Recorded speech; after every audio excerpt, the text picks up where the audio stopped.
Welcome home. We are WNST, AM 1570, Towson, Baltimore. We are Baltimore positive. I am wearing my Coppin State 125 shirt because it looks good, feels nice on a little bit of a chilly morning. We have some nice weather this week. I'm headed out to Las Vegas, Nevada. We'll be doing Baltimore positive poolside at Steve Wynn's $1 billion resort. We're going to be at the Encore, all courtesy of my pal Howard Perlow, who has invited me out, Bill Cole from Cole Roofing and Gordian Energy. I'm always a guest. He calls me an ambassador. Huh. I better shave and get something nice to wear. We're going to be out in Vegas all weekend doing that, and we will be back on the Maryland Crab Cake Tour presented by the Maryland Lottery on the 28th at Fadley's later on in the month. The Cardinals in town. We have talked baseball a lot. Luke and I will be monitoring all things baseball this week as the Twins come into town. Nationals come into town as well. But we're going to talk some football here. It has been a week since Justin Tucker was excommunicated from the Purple Kingdom. I know the Ravens would love for us to not talk about this. I've talked to lots of media people. I've had a lot of national people reach to me because as much as the Ravens think they're running away from this fire, the fire is going to come back to their own building as to how this happened for 10 years. And they're going to deny it. It was a football and like all that. It's only the beginning of where the journalism is going on Steve Bisciotti and John Harbaugh and Eric DeCosta and how their building is run. I'll make sure of that. But on the football side of things, this is the calm period, right? This is the installation of playbooks for rookies. This is how do we do things around here. This is some veterans banging around sometimes, showing up, lifting weights, some of the guys that live here and have family and whatnot. I don't know. I haven't been in the locker room in 3 years. Speak to me about what is going on out there because I don't have the heartbeat the way I once did where, they would allow real media members to come out and ask them questions. They don't like that sort of thing lately. And Justin Tucker would be very indicative of why. Well, we're kind of into the second phase of the off-season program. We're still a couple weeks out from OTAs, and obviously we're about a month out from mandatory minicamp, and then they'll go away for another 5 weeks after that, and then it'll be training camp. I mean, it'll be here before you know it. But this is the time of year where the rookies, of course, have already completed rookie camp. You're getting those guys acclimated, whether you're talking about the draft picks or undrafted, rookie free agents. You're still shaping your roster. You still do have some open roster spots. I'll throw a name out there just to stir the pot a little bit. Jadeveon Clowney was just released by the Carolina Panthers. Is there interest in a reunion there? Guessing it won't be anytime soon because Clowney doesn't like going through training camp. And I hey, must say, Terry Beck, I had dinner at Cooper's Pub in Cooper's North in Mays Chapel. First thing he said to me on Sunday, Mother's Day. It wasn't Happy Mother's Day. It wasn't, hey, it was you're Jadeveon gonna get Clowney. Clowney? Yeah, yeah, Yeah. yeah, yeah. So, it never rests. No, it never does. It never does. And look, we'll see what happens on that front. I think Well, that's some of very that, typical of what they would do. That no this makes question, all the sense in the world, no right? question. If it happens, I won't be surprised. At the same time, you have these young guys. You've added Mike Green to that picture. Off-field questions aside, he's a really talented player. So I think we'll see. Look, I don't think Clowney's signing with anyone right now. So you go through, you evaluate how your young guys look, and you see where he is. You see what his timetable is for a decision. Does he want to come in wherever he's going to play? Is he thinking like mid-August? Is he thinking the first day of training camp? Or, I mean, hey, Carolina gave him a 2-year deal. That's why he signed as early as he did with the Panthers last offseason. So, but those are the kind of players you're still talking about. At this point, we know that the roster for any team, the heaviest lifting has been completed. It doesn't mean it's finished, but free agency, you've had your first, second, third waves of free agency. That's calmed down at this point in time, even if there are still interesting veteran players out there like Jadeveon Clowney. I guess a trade is always possible, as we saw with George Pickens now being a Dallas Cowboy. I actually think that trade went down as you and I were finishing up a segment last week, kind of in real time. But so there's that. But really, a lot of what's going on in terms of on the field in Owings Mills or wherever teams train, this is kind of football school. This is kind of where you're really bringing guys up to speed, whether you're talking about young guys, whether you're talking about some veteran players, and mainly depth guys we're talking about. Certainly, it's a big part of what teams that have new coaching staffs are doing this time of year. But you're kind of, this sounds a little silly saying this, and this is something we often have said about rookie camp. you're kind of teaching your guys how to practice at this point in time. You're kind of teaching them, okay, this is how, it's not as simplistic as, okay, here's the huddle, but you are showing guys how it's going to work, what your philosophies are. You're teaching the offense, you're teaching the defense, what tweaks, what changes you're making, all of that. But also understanding that not all of your veteran players are going to be in the building every single day of every single week, until mandatory minicamp. So, it's mainly for the younger guys. It's mainly for fringe roster guys. It's mainly for guys that you hope are ascending players or veteran players that are barely hanging on that might feel like, hey, I need to be there because I'm not a roster lock at this point in my career. So, Well, who are those guys? Because I mean, historically, that would have been a Brent Urban type, right? That would have been a sure. Patrick Ricard type, right? Like guys that are here and have been here, maybe part of the furniture a little bit. Yeah, I mean, I'll give you a couple names that just come to mind right now. I mean, he's not a veteran in the way that you think of a Brent Urban, but I'll tell you who this spring and summer is big for. Look at someone like David Ajabo. I mean, all the injuries, right? But a second round pick, guy that, it stinks for him that he tore his Achilles at his pro day. He was, some people mocked him to the Ravens in the first round. It hasn't happened for him. And that's not to say that he can't contribute this year, but look at the reality of their roster. Before we even talk about potentially adding Jadeveon Clowney or another veteran, but you have Mike Green, who was just drafted, has 4 years on a rookie deal. You have Adisa Isaac, who was drafted in the third round last year, still has 3 years left on his rookie deal. You have Tavius Robinson, who still has 2 years left on his rookie deal. All of these guys are, even if they're on similar footing as a Jabo from a performance standpoint to this point in their NFL careers, Ajabo's in the last year of his rookie deal. I mean, that's the kind of guy where you say you might be expendable if the team feels that they have five other edge guys that are at least as good, if not better than you, and they also have team control. So I think he's interesting. I think someone like Jalen Armour Davis, who has shown talent but can't stay on the field. Well, the Ravens drafted two corners in this draft. They added Awuzie as far as a veteran number three corner. Is someone like Armour Davis who has never really been on the roster bubble. I think he's on the roster bubble at this point in time. So these aren't necessarily established veterans that you think of in terms of guys that have been here 7 or 8 years. You mentioned Patrick Ricard. I mean, Patrick Ricard is never on the bubble during camp. The question for him is more, are you going to re-sign him? Are you going to, and they did that. They signed him to a 1 year deal. They brought him back for another year and we'll see how that plays out. But, in terms of guys that are maybe well-known names that are on the roster bubble, I don't know if there are too many guys like that. I mean, I'll say this, the DUI part of it aside, I mean, Ben Cleveland's not a roster lock. If they like a couple of these rookie linemen, or if there's an undrafted lineman they bring in where they say, man, we really like this guy. I mean, Ben Cleveland's on a 1 year vet minimum deal. They'll cut him. I mean, it's so there's always some of that going on, but yeah, this time of year it's for the young guys. It's for the fringe veteran players. I mean, everyone's trying to make their mark. They're trying to make good on their attendance to impress the coaches that way. But in terms of anything high stakes, in terms of anything meaningful, I mean, I said this to you last week when we were recapping rookie camp, where I said, here's my takeaway from rookie camp. Malachi Starks and Mike Green look better than everyone else, which is what you want from your first and second round pick. Otherwise, what else is there really to say, right? I mean, it's a bunch of guys out there practicing who they have a story to tell their grandkids one day, but many of those guys will never be heard from again in NFL terms because they tried out for rookie camp and they didn't make it. So, and good for them. Like I'm not being disrespectful. That's just the truth. So that's where we are. But kind of the headline this week, beyond the residue of Justin Tucker, and we can certainly get into that, but schedule comes out this week. We finally have the schedule. If you're listening to our segment in real time, you've probably already heard some games leaked around the league. It's hilarious, Nestor. We get the full Are release. there real leaks or fake No, leaks? Because these are I've seen real. them all. Yeah. So what we're going to see, and this is straight from the NFL's broadcast partners will announce the following games. On Monday, the Today Show is going to announce some Sunday Night Football. I don't think it's the whole schedule. I think it's the season opening game, I suppose, maybe another game.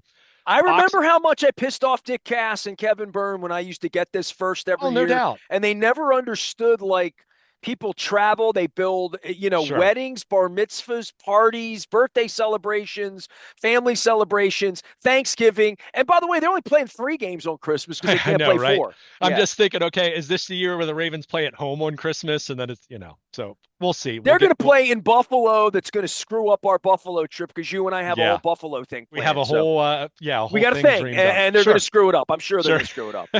I'm But yeah, waiting. NBC and Fox will announce games Monday. Prime will, Amazon will announce something Monday. ESPN on Tuesday. CBS on Wednesday. Netflix will be on Wednesday. So I guess, during the day Wednesday, we're going to find out the Christmas schedule because Netflix carries those. Nickelodeon doing anything? Just no, They just they do. I mean, I don't think I they get watch a any. lot of Nickelodeon. I'm a kid at heart. Yeah, yeah. I don't think Nickelodeon gets anything exclusive, but they get those kid broadcasts, which, have the graphics and animation and stuff like that, which kids love. I mean, it's not Okay. something that, hey, The they're, fifth they're, grade school teacher in you, I can just, they're I casting their, gotcha. we talk about it all the time with baseball, right? Different things that are done. We always say, man, this isn't for us. This It is ain't for for, me, right? yeah, Yeah. exactly. So, and then of course, we're also going to get the international schedule. I mean, it's no secret the international schedule has grown. There's 2 games in London, there's a game in Berlin, there's a game in Spain this year. They're going to have a game in Dublin. The Steelers are involved in that game, so we'll see if and when the Ravens might be playing overseas. So a lot going on this week, but Wednesday night will be the full schedule release. And to your point, I mean, not just obviously you and me, we talk about this as our livelihood, but you mentioned a wedding. I have a cousin who's getting married in late September. I'm guessing I probably will not be able to because it's out of town. But if the Ravens happen to play a Monday night game that week, maybe I can make it to a Maybe I Saturday can wedding, right? cover the game for Yeah, you for well, my own company. sure. Maybe Yeah, I'd be yeah, allowed to do that if I weren't Hispanic. sure. I don't know what I am that I can't cover the games anymore, but nonetheless, that's another story altogether. Maybe Yeah, it's because I would report on things like Justin Tucker but uh, being a but serial predator if I knew that. But those are the kind of things we're all waiting on, right? Whether you're a fan, whether you're looking to travel, whether you're just looking to see, hey, what games am I going to go to this year? I may not have season tickets, but I want to go to 3 or 4 games. I mean, you see more and more people that are like that, or they have season tickets and they're going to sell half of them. Which half are they going to sell, right? So we know the Ravens are going to play the NFC North. They're going to play the AFC East. They've got that, we have that stray NFC AFC game that's added into the schedule. They play the Rams at home. We remember the game those 2 teams played a couple years ago, absolute classic with Tylan Wallace with the punt return. And of course, they'll play the Chiefs and the Texans, first place schedule. So, it's, Well, when you I, look at their schedule, strength of schedule, we always get like, "Ooh, they have a tough strength." It never works out that way, but it yeah. kind of does a little bit too. In regard that nobody wants to play the Ravens either. Nobody wants to Oh, see no, Lamar. no question. I mean, fans want to see him from an entertainment standpoint, but yeah, if it's your team, you don't want to see Lamar. I mean, that's why I've kind of every time I hear like off-season storylines, like what do the Ravens need to do to get over the hump? Do they need this? Do they need that? And no, they need to not turn the ball over 3 times in Buffalo, right? They need to not fumble the ball over the goal line like they did 2 years ago against KC. I mean, this team's as formidable as anyone in football and has been from the time Lamar took over. When he's healthy, they've been that as formidable as anyone in the regular season. That's a matter of January.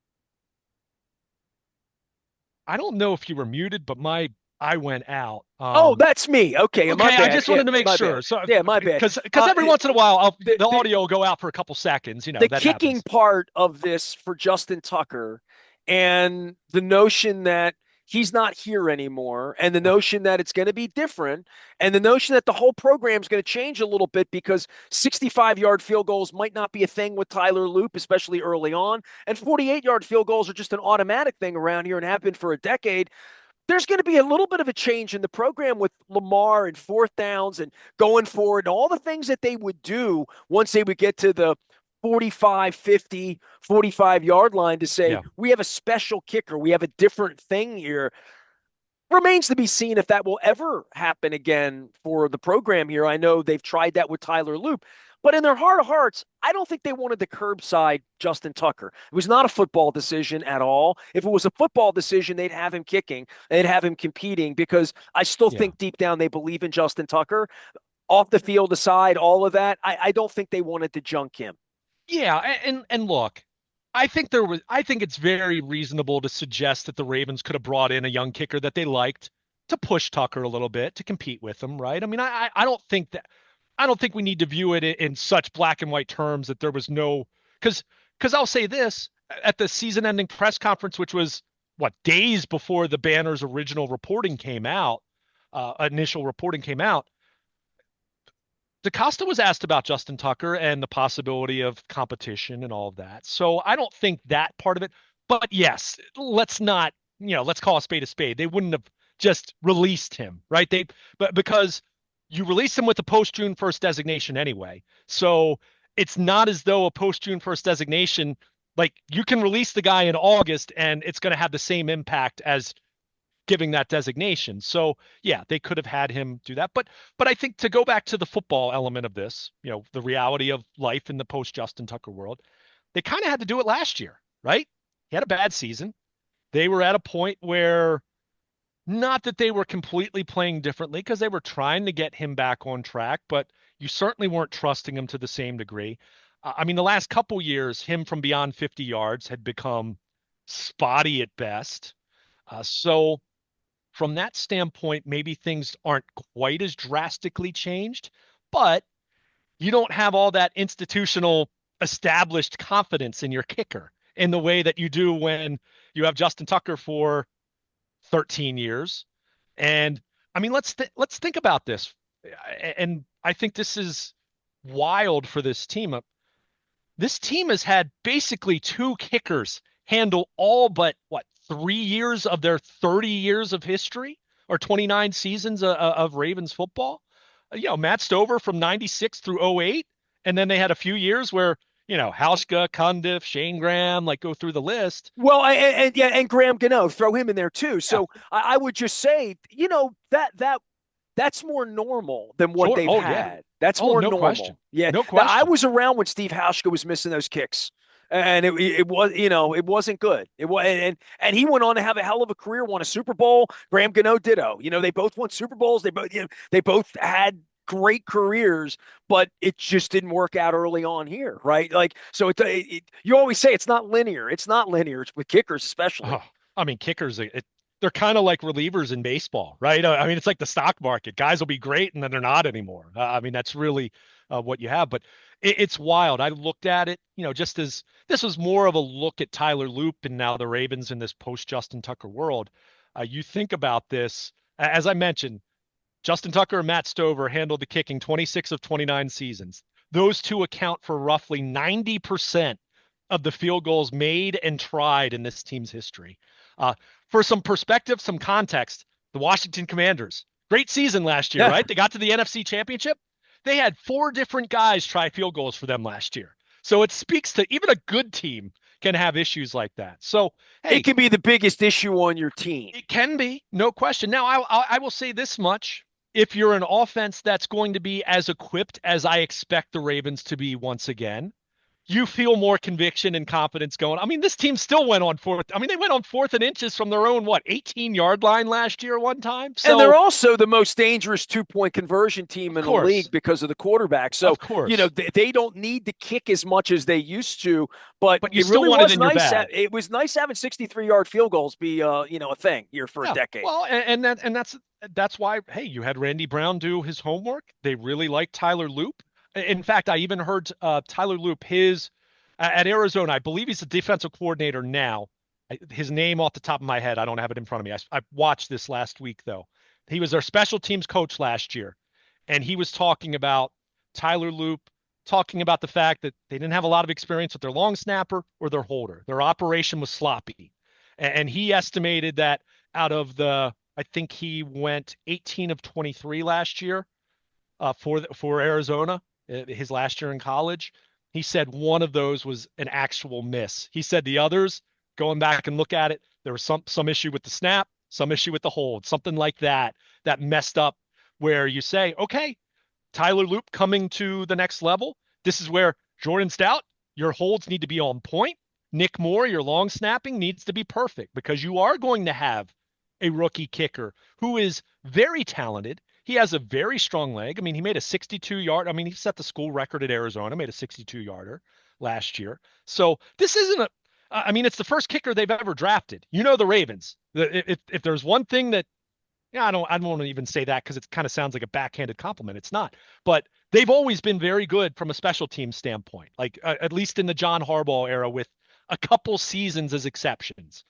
It's something they exhaust, and use a lot of resources. They exhaust a lot of energy into their kicking game and their special teams. So for them to know the reality of where they were with Tucker, regardless of what the timing was going to be of when he was going to be released or if he was going to be released, they had to do their homework on kickers. So this is the kid they liked.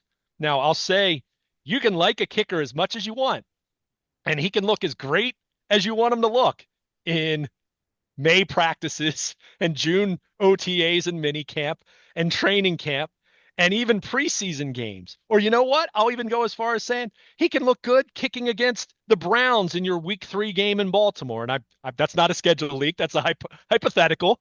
Uh, that's not the same as making a big kick in Pittsburgh or a big kick in Cincinnati in December. Certainly not the same as making a big kick in January. So that's where there will be some unknown. But as we pointed out, Justin Tucker's coming off the worst year of his career.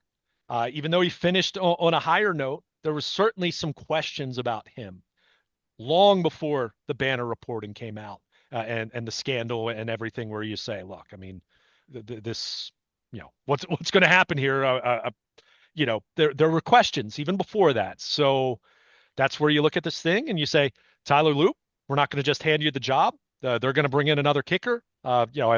They haven't made it official, but they're all signs point to them bringing in the Wyoming kicker that they had as a tryout in rookie camp. His name's John Hoyland. Uh, whether it's him or some other veteran they add at some point during training camp, they're going to push Loop. They're not just going to hand him the gig in the same way that when they signed Graham Gano way back when, there was competition for him and he ended up getting, he was beat out ultimately. So, Steve Hauschka beat him out. What was that? 2009, I guess it was off the top of my head. So, we're going to have to see how this goes. It could be fine, and Tyler Loop could be the next great Ravens kicker in the same way that Matt Stover and Justin Tucker were those guys for a decade plus. Or, heaven forbid, they could be in a situation where they've got 3 different guys kicking for them this year because they can't quite get it right. I mean, it's very much it's a finicky mental kind of gig where you get in your head. I mean, we saw this with Tucker last year. It got in his head, and boy, he struggled big time. And we had never seen that from him before. So it was jarring, but it was a reminder. And like I said, I used the Commanders, Washington as an example last year that, yeah, sometimes it can be that way. And if it's going to if it ends up that way for the Ravens, you certainly don't like it. But what's that going to mean? They're going to be going for it more on 4th down and things of that nature. So, and hey, the argument could be made that sometimes that's not a bad thing, but because you can do better in terms of scoring points. But if you need to make a big kick, if you're in a spot where you need a 57-yarder to win it with 1 second to go, yeah, there's going to be a big question about Tyler Loop. But as I said, in fairness, considering where Justin Tucker was trending, if there was going to be questions about him, even taking away all the off-field stuff that that certainly brought his legacy to a scandalous end. Anything you want to say about this, the NFL sham investigation and when that's going to come out? Because there's no question that the Ravens' timing on this, and I was asked last week, and I'll Yeah. let you speak to this, as to why John Harbaugh would get in front of you and continue to lie because he has no accountability. That's why he lies, because there's no price to be paid for his lies at all, ever.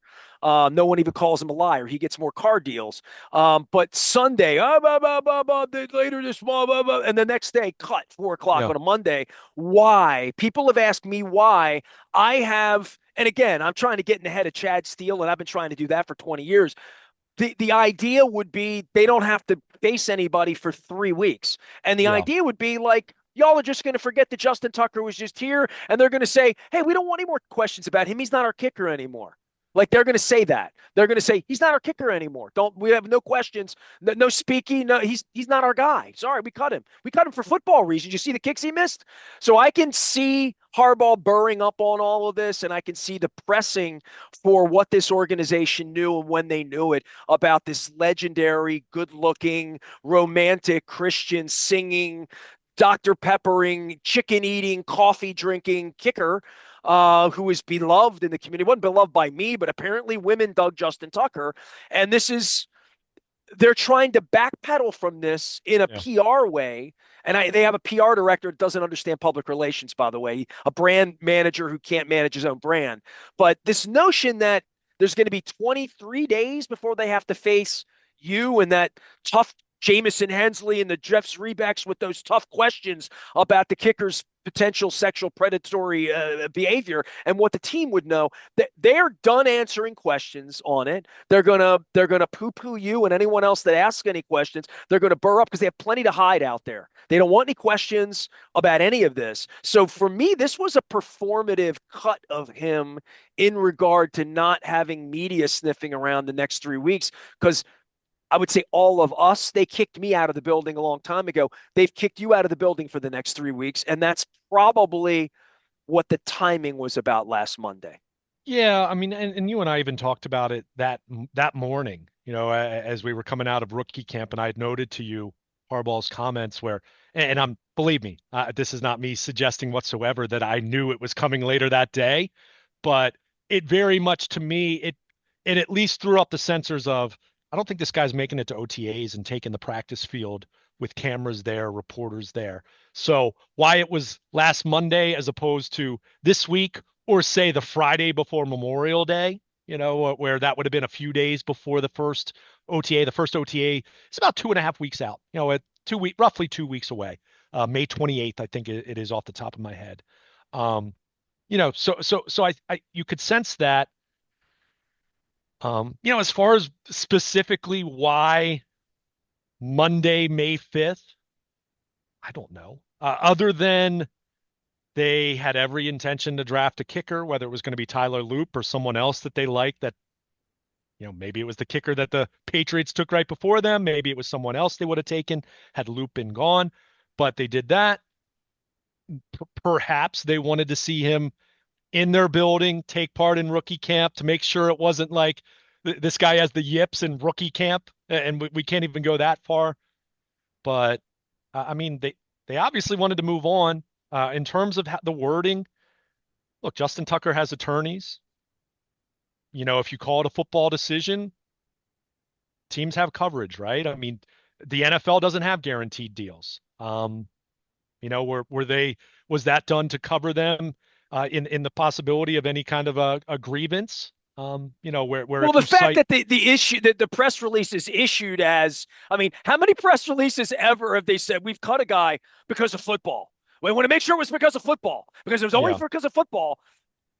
Every cut they've ever made's been about football, right? I mean, but they specified it yeah, because clearly Justin Tucker has lawyers going after the ban or going at. I and mean, that's the thing, right? the issue here is tenfold for them, and they're swept up in it after Ray Rice. They drafted this kid Mike Green. They can't get us to stop talking about their bad behavior because they have position themselves through their Johnny Bravo and Michelle Andres and Ravens.com as the perfect organization, and they have standards, and they're of the community, and they're just like you, and they're yeah, like all of that.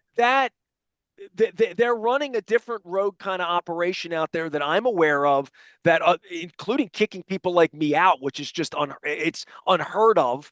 But they've done this. I've seen the people who manage it. Sashi Brown is not popular anywhere, really.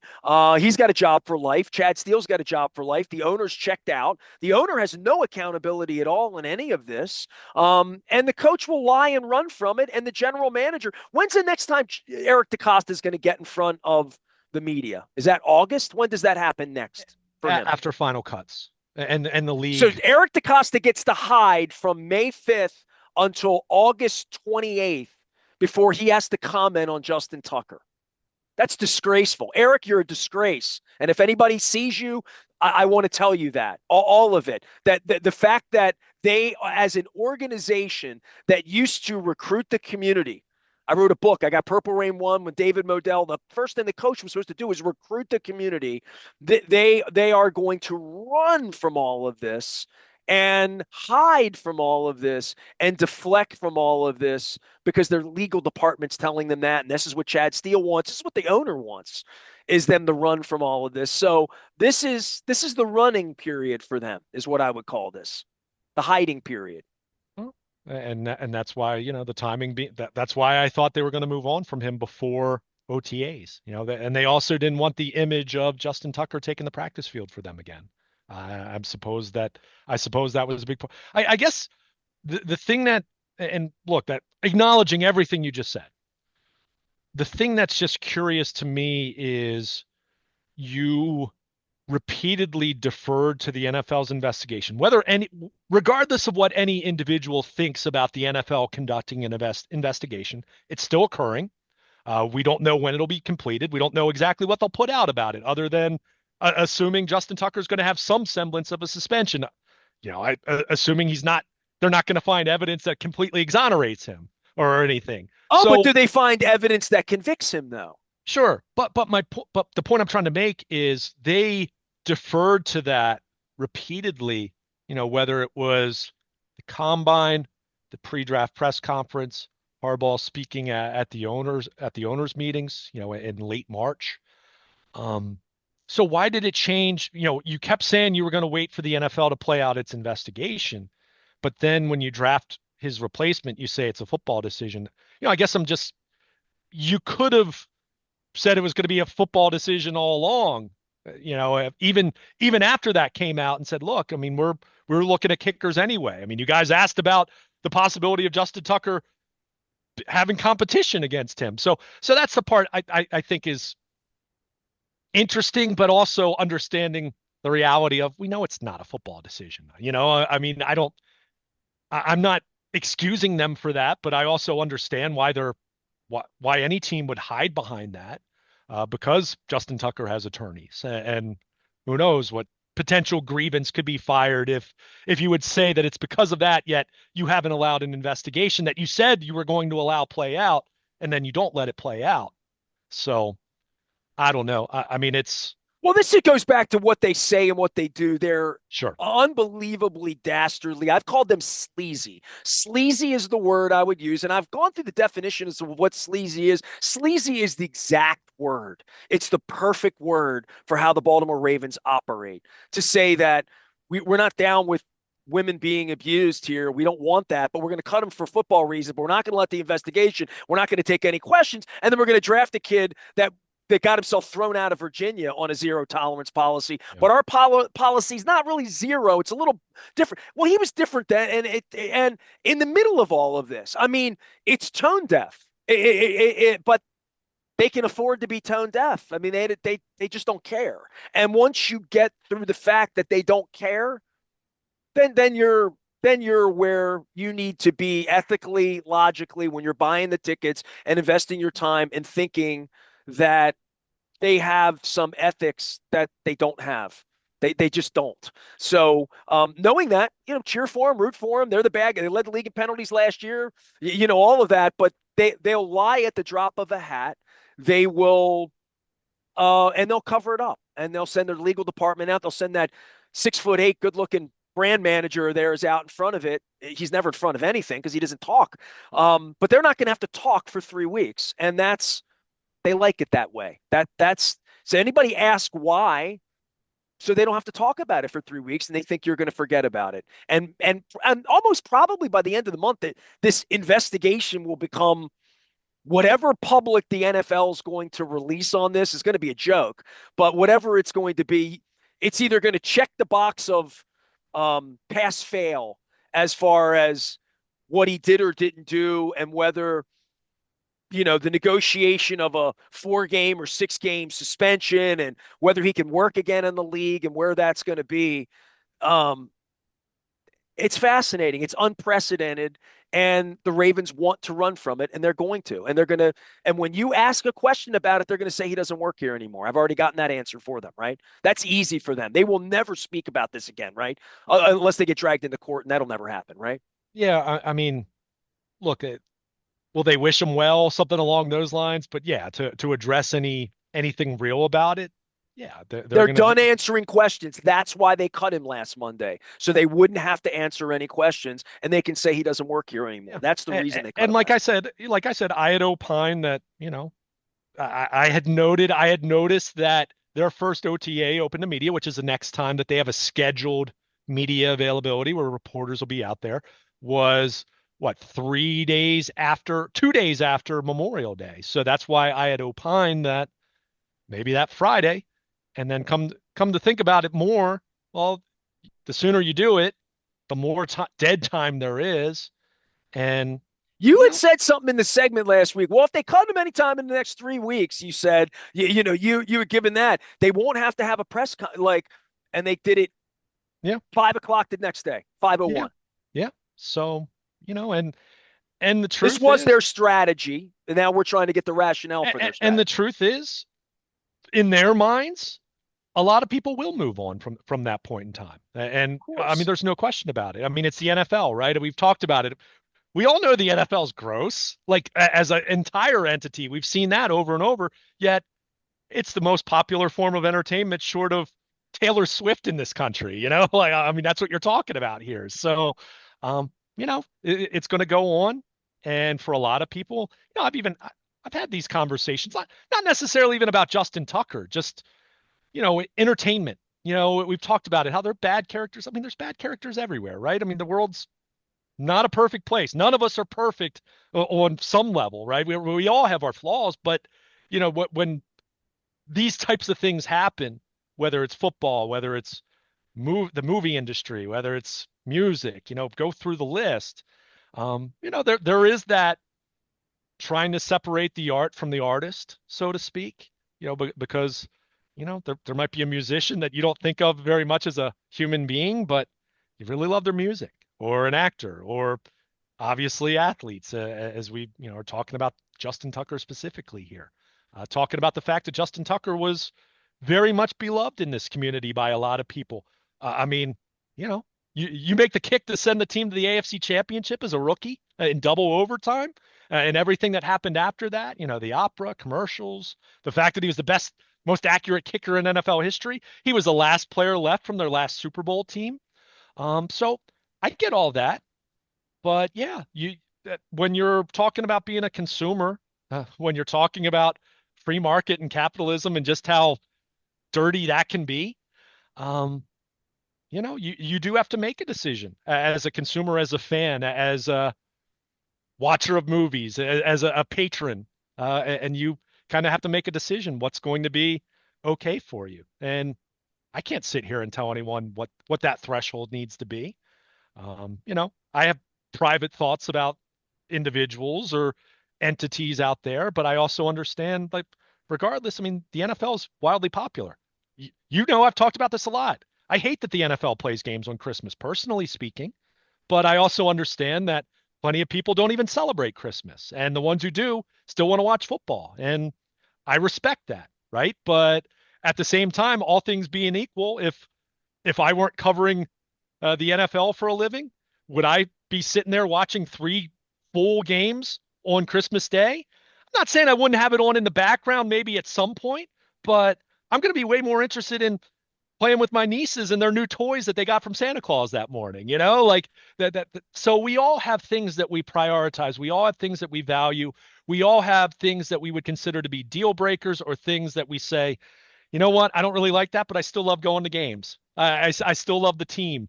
I may not love that player, or I may not love the way the organization handles that element of things, but I still enjoy it because I love going with my dad or my brother or my sister or my grandmother.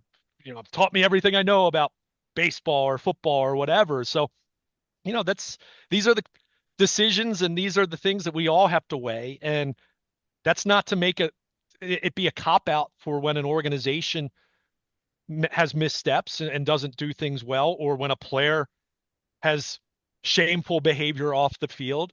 But people are going to feel a certain way about it. And even if they feel a certain way about it, it doesn't mean that they're necessarily going to stop watching.